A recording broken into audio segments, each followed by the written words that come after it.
On a quiet afternoon in a small town in Oregon, USA, the wind moved gently through an old public park where few people ever stopped. Near the edge of the trees stood an 8-year-old girl named Lily, her small hands chained to a tree, eyes fixed on the ground, afraid to cry. Her stepfather had left her there as punishment, believing fear could control a child better than love. Lily's legs ached, her wrists burned, yet she stayed silent. She had learned that screaming only made things worse. The park felt endless, lonely, and painfully quiet. At the same time, a biker named Jake rode down the nearby road. A sudden truck swerved into his lane, forcing him to brake hard.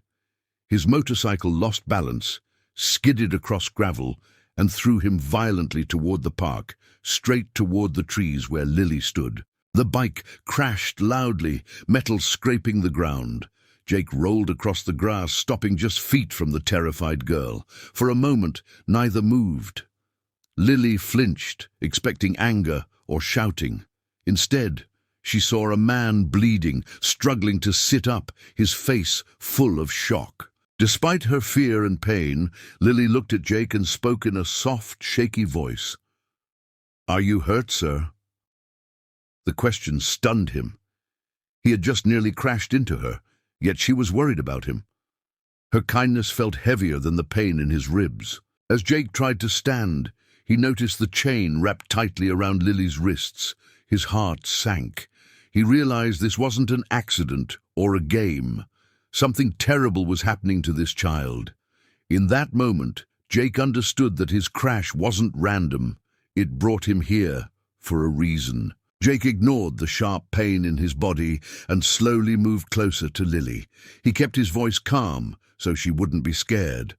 When he gently asked who had chained her there, Lily hesitated, then whispered the truth about her stepfather and the punishments she endured. The words hit Jake harder than the crash. He reached into his jacket and pulled out small tools he always carried for bike repairs. Carefully, with shaking hands, he worked on the rusted lock while Lily watched, barely breathing, afraid hope might disappear again. With a final twist, the chain fell to the ground.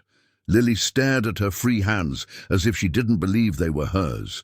Tears finally came, but they were quiet.